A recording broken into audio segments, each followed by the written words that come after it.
Selamat pagi semua, apa kabar? Cikgu harap kamu semua sehat dan bertenaga pada hari ini untuk kita teruskan PDPR kita. Jadi pada pagi ini kita akan meneruskan pembelajaran kita berkenaan dengan faktor-faktor yang mempengaruhi keperluan kalori individu. Ini adalah sambungan subtopik daripada minggu lepas lah, bab 2, nutrisi makanan ya. Jadi hari ini kita akan membincangkan dan akan membahaskan faktor-faktor yang mempengaruhi keperluan kalori individu. Okey. Okey, yang pertama, kita akan bincangkan tentang faktor-faktor yang di atas ini adalah yang pertama kita lihat pada cuba ada tengok gambar ni. Ada seorang lelaki dan ada seorang wanita kan. Ni dia. Okey. Okey, lelaki. Otot badan lelaki lebih besar daripada otot badan perempuan. Ini adalah kerana lelaki memerlukan lebih banyak tenaga berbanding perempuan. Okey. Seterusnya, lapisan lemak lelaki lebih nipis daripada perempuan. Jadi dari segi sains lah. Okey, kadar kehilangan haba lelaki lebih cepat ataupun dalam erti kata lain adalah kadar metabolisme lelaki adalah lebih tinggi. Sebab mereka perlukan untuk menjana tenaga. So, tengoklah lelaki lagi lebih kuat. Bukan cikgu nak katakan yang wanita ni tidak kuat. Ya, tapi kebanyakan lelaki mempunyai tenaga yang kuat. Jadi, tenaga yang kuat memerlukan menunjukkan bahawa lelaki itu mempunyai metabolisme yang sangat tinggi sebab mereka perlukan tenaga untuk menjanakan daripada makanan itu. Ya. Khususnya wanita yang mengandung. Wanita yang mengandung perlukan tenaga yang banyak untuk fetus dia, iaitu untuk anak dalam kandungan dia untuk membesar. Bayangkan kalau ibu itu tidak mencukupi makanan. Jadi fetus dia itu ataupun anak yang dia akan kandung itu tidak mendapat tenaga ataupun makanan yang mencukupi. Jadi boleh menyebabkan anak itu menjadi bayi yang kurang matang ataupun tidak cukup sihat, tidak cukup khasiat lah ya. Baik, seterusnya cuba Dedek tengok gambar ni. Saya ambil gambar ni. Cantik tak gambar ni. Satu menunjukkan ni lelaki yang berotot, lelaki yang badan besar. Ada rasa mana yang memerlukan tenaga paling banyak? Fikir sendiri ya. Baik, yang pertama, individu berbadan besar mempunyai sel badan yang sangat banyak. Semakin besar badan orang itu, sel dia semakin banyak. Okay, kalau sel semakin banyak, setiap sel itu memerlukan tenaga yang banyak jugalah. Ya. Keperluan tenaga individu badan besar adalah sangat tinggi. Semakin besar orang itu, semakin banyak tenaga yang diperlukan. Semakin kecil badan orang itu, semakin kurang tenaga yang diperlukan. Ya. Dan individu yang badan besar mengalami kadar metabolisme yang tinggi. Tengok kan dalam kelas kita ada badan besar kan. Maksudnya badan besar ini tidak maksudnya dia gemuk. Dia badan besar ini badan yang berotot, badan yang bersaiz besar. Jadi metabolisme badan mereka sangat tinggi. Okay, seperti dalam gambar ini. Okay, seterusnya individu yang sakit. Okay, individu yang sakit. Tengok ni, siapa yang sakit ni, demam ni. Ya, individu yang sakit ini memerlukan tenaga yang banyak untuk meningkatkan keupayaan sistem keimunan bagi menentang penyakit. Dan yang paling penting di sini adalah tenaga diperlukan dalam sel badan kita ini untuk memperbaiki sel-sel kita yang rosak ataupun sudah mati. Sebab apabila kita tengah sakit, kita tengah melawan penyakit kan. Sebenarnya dalam masa sama banyak sel-sel kita yang sudah mati. Jadi apa ini buat oleh badan kita? Jadi mereka terpaksa membina sel-sel yang baru, yang lebih muda, yang lebih kuat untuk menggantikan sel-sel yang sudah rosak. Bagaimana kalau tubuh badan kita tidak menghasilkan sel baru? Maksudnya kita akan mengalami jatuh sakit lah.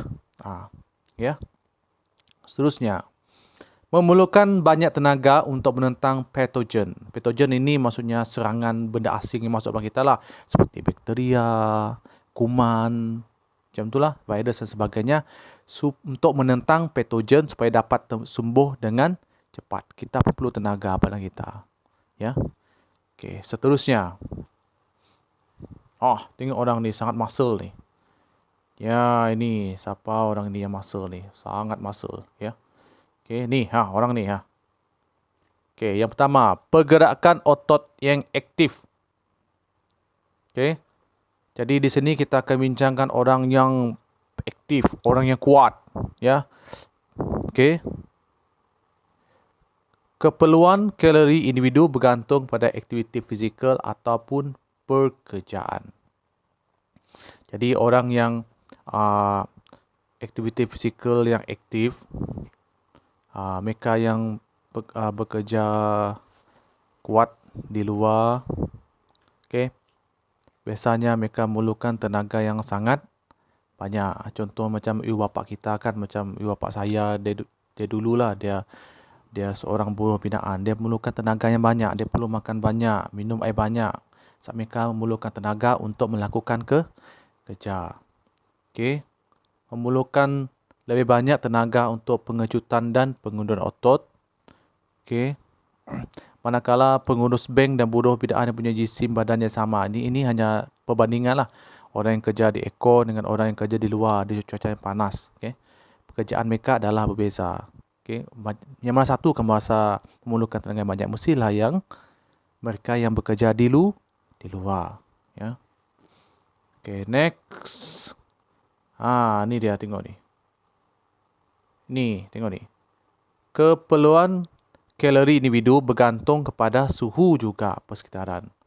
Kawasan yang panas, kawasan yang sejuk memerlukan keperluan kalori yang berbeza, tak sama. Baik, kita akan bincang kawasan yang sejuk dulu ni. Yang saya sudah tandakan tik merah ni. Penduduk di kawasan yang beriklim sejuk, orang Eskimo. Okey, ni. Memerlukan lebih banyak tenaga kerana kadar kehilangan haba ke persekitaran yang tinggi. Okey, mereka perlukan haba supaya badan mereka sentiasa panas. Okey, seterusnya, keperluan tenaga meningkat untuk jana tenaga haba bagi mengekalkan suhu badan, ya. Okey. Seterusnya, penduduk yang tinggal di kawasan yang mengalami 4 musim. 4 musim ni maksudnya ada 4 musim yang beza. Musim luruh, musim bunga, musim panas, musim sejuk. Contohnya macam dalam gambar ni lah. Okey, yang ada gambar ni dekat tempat orang putih ni. Okey, selain itu tempat seperti di Korea, banyak tempat lagi lah, Kanada. Biasanya pada musim sejuk memerlukan lebih banyak tenaga berbanding pada musim panas. Itu orang-orang di kawasan sejuk ini, cara mereka untuk mengekalkan haba ataupun kepanasan badan mereka adalah mereka selalu minum wine ataupun alkohol. Okey, bukan mereka minum saja ni. Tujuan mereka adalah supaya badan mereka berterusan dalam keadaan yang panas, ya. Baik. Seterusnya. Baik, kita akan mengkaji sekarang ni hubungan antara masalah kesihatan dengan amalan pengambilan nutrisi makanan yang tidak sihat. Okey, yang pertama, ini adalah penyakit-penyakitnya. Sebab badan kita ni sebenarnya memerlukan setiap vitamin ini penting dalam diri kita lah. Kalau tidak ada satu dia, kita akan sakit. Kalau berlebihan juga pun tak baik juga, ya. Jadi sekarang ni kita lihat pertama. Adik tengok. Okey, kalau kekurangan protein, penyakit dia kwashiorkor. Kwashiorkor ini dia punya perut dia, abdomen dia ni adalah bengkak. Dia macam boroi. Okey, seterusnya kecacatan pertumbuhan badan dan perkembangan otak. Okey, kecacatan. Okey, yang paling orang cakap yang paling nampak adalah dia punya perut itu bengkak lah, abdomen dia, perut dia. Okey, kekurangan vitamin A pula, orang itu susah untuk melihat pada waktu malam, gelap. Asal gelap saja memang ternampak. Ini maksudnya kekurangan vitamin A. Dan penyakit dia adalah dipanggil penyakit rabun malam. Okey, lepas A apa? Vitamin B, tapi di sini tulis B1. Okey, penyakit beri-beri. Ya. Penyakit BBD ini berkenaan sistem saraf kita. Ya, maksudnya lemah otot, ni gangguan saraf daripada jantung, hilang kepekaan kulit. Ini ada berkaitan dengan penyakit saraf lah. Okay. Lepas tu yang vitamin C. Vitamin C ni yang kamu suka makan, buah-buahan, gula-gula, yang ada perisa buah-buahan. Okay. Kita perlu banyak pengambilan buah-buahan sebab dia mengandungi kaya dengan vitamin C. Antara penyakit kalau kita kurang makan ini adalah penyakit scurvy. Scurvy ni ialah macam kalau kamu bus gigi kan, banyak darah keluar dekat gigi kamu tu. Itu maksudnya penyakit itulah. Gusi bengkak dan berdarah. Hati-hati ya. Ini adalah simptom kekurangan vitamin C. Okey, seterusnya adalah ferrum. Okey, ferrum ini adalah satu bahan yang diperlukan oleh kita untuk pembingkinan sel darah merah. Ya. Okey, penyakit anemia. Ni dah. Sakit kepala, lesu, badan lemah. Okey. Okey, seterusnya iodin. Penyakit dia kalau kekurangan iodin adalah goiter. Goiter ni beguk di sini dah. Kalau iodin kurang di sini akan bengkak. Orang itu akan kena beguk lah. Pembengkakan kelenjar tiroid yang menyebabkan leher bengkak. Dan last sekali vitamin D, kalsium dan fosforus. Ini berkenaan tulang lah. Kalau berkenaan dengan kalsium ni, tulang. Kalau orang kekurangan kalsium, apa berlaku dengan tulang dia? Ni penyakit ni, riket. Kamu boleh cari sendiri dekat internet ni. Apa itu riket? Tulang dia bengkak-bengkok. Ada yang panjang, ada yang pendek macam tu lah. Okay, membentukkan tulang yang tidak baik menyebabkan kaki bengkok. Coba dia tengok semua vitamin ni. Kalau kekurangan dia memang akan memberikan kesan kepada badan kita. Ya. Okay. Seterusnya, kegendutan berlebihan. Ni. Ni kegendutan. Saya bukan nak mengata orang, tapi ini penyakit ya. So, kita perlu belajar sains juga. Kita perlu memahami apa kebaikan, apa keburukan kalau kita berlebihan lah. Okay. Penyakit pertama adalah kegendutan atau bahasa sainsnya dipanggil obesity. Okay. Makanan melebihi keperluan tengah harian, lebih-lebih dia makan, di mana lemak berlebihan terenap di sekeliling organ. Ini yang bahaya. Organ dalaman, jantung dan ginjal bahaya ni. Okay. Menyebabkan kencing manis. Okay. Karbohidrat berlebihan ditukar menjadi lemak dan disimpan dalam tisu adipos di bawah kulit. Karbohidrat ini banyak contoh karbohidrat, contoh seperti roti, nasi, mie. Itu semua. Kalau terlalu banyak kita ambil, dia akan menyebabkan badan kita terpaksa menukar dia menjadi lemak. Lemak itu akan terenap ataupun disimpan di dalam tisu-tisu kita, ataupun dia akan melitupi dalam seluruh organ-organ kita. Maksud badan kita bertambah berat lah. Lemak tu. Okey, kena berkarbohidrat dan yang lemak ini adalah menyebabkan kita gemuk ya. Okey, seterusnya ini adalah berlebihan makanan. Ini kekurangan makanan ataupun penyakit yang disebabkan oleh masalah psikologi. Dia berfikir bahawa dia adalah orang yang gemuk. Dia tengok cermin, dia tengok badan dia, dia fikir dia sangat gemuk. Tapi padahal sebenarnya dia sudah terlampau kurus. Okay, ini adalah penyakit psikologi. Ini pun bahaya ni. Sarap adik-adik. Yalah. Ni. Ni. Penyakit psikologi ni. Okay. Ni penyakit psikologi. Bahaya ni. Ya. Disebabkan malnutrisi kerana keengganan untuk makan. Sebab dia terlampau nak diet. Ya. Biasanya dia menyerang kaum wanita lah. Okay. Terlalu kurus. Kulit kering. Head terhenti. Dan boleh membawa maut. Biasanya berlaku dalam golongan remaja yang merasakan diri gemuk dan kurang menarik. Ingat tu adik-adik. Okey. Okey, tinggal satu slide lagi. Okey, ni. Okey, yang tadi karbohidrat, lemak, penyakit psikologi, dan last sekali kita akan lihat tentang penyakit yang disebabkan oleh lemak, gula, garam. Ini dipanggil penyakit 3 serangkai lah.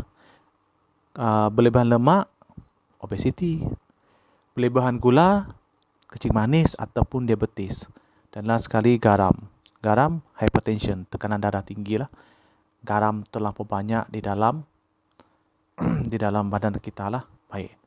Yang pertama kita lihat lebih dalam tentang penyakit arteriosclerosis. Penyakit tentang arteri. Ini maksudnya penyakit tentang jantung kita ya. Jantung disebabkan oleh kolesterol dari lemak terendap pada arteri jantung. Mula-mula dalam kalau kita pengambilan lemak yang tinggi, mula-mula kita punya saluran arteri dalam jantung kita itu adalah lancar ya. Lancar, dia macam hose pipe juga.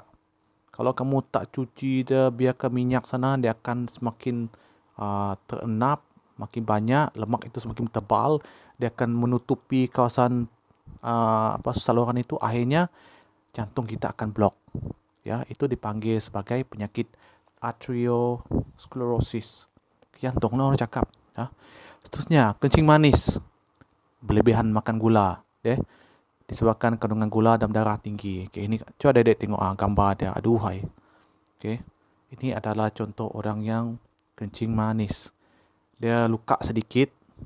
Luka dia takkan sembuh. Dia sembuh tapi lambat. Okay, menyebabkan kaki dia macam ni, buruk macam ni ya. Okay, ingat ni pesan ini. Dan seterusnya tekanan darah tinggi. Disebabkan pengambilan garam yang berlebihan. Ni banyak contoh pengambilan darah tinggi ni. Makan benda yang masin lah. Apa contohnya? Berlebihan makan ikan masin, makan pekasam, kau. Apa lagi? Benda-benda yang masin lah. Ya, yang masam. Dan last sekali adalah hyperactive ataupun kanser. Disebabkan oleh bahan kimia sebagai bahan pengawet makanan. Contoh monosodium glutamate. Okey, monosodium ni. Ni. Ni, orang cakap MSG ataupun apa tu cakap? Mincin. Mincin. Terlampau banyak pengambilan dia. Boleh menyebabkan kanser. Banyak masalah ni adik-adik. Okey. Oleh itu, sebagai kesimpulan pada hari ini, kita perlu mengamalkan tabiat pemakanan yang baik.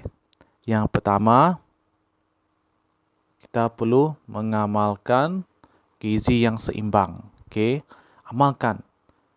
Okey, hari itu kita dah belajar tentang piramid makanan kan, mana yang perlu diambil sebanyak, mana yang perlu diambil dalam kuantiti yang sedikit. Okey, mengamalkan gizi yang seimbang. Yang kedua, makan pada waktu yang tetap setiap hari. Jangan makan tiap-tiap jam. Biasanya kita breakfast, makan tengah hari, makan petang, pukul 7 petang atau pukul 6 petang macam itulah. Jangan makan pukul 8 makan, pukul 10 makan, pukul 12 makan, tiap-tiap jam. Ini boleh mengundang kepada bahaya kepada badan kita. Okey, makan sekadar mencukupi saja. Jangan makan berlebihan. Okey, makan mencukupi. Okey. Dan makan sekadar mencukupi saja. Ni sama ni sebenarnya. Okey, tengok adik ni. Dia menunjukkan piramid makanan. Bagus. Jadi saya rasa itu saja pada hari ini. Semoga bermanfaat. Download video ini, simpan. Semoga apa yang cikgu cakap kamu faham. Baik. Okey, jangan lupa buat nota ringkas daripada apa yang saya telah bagi inilah.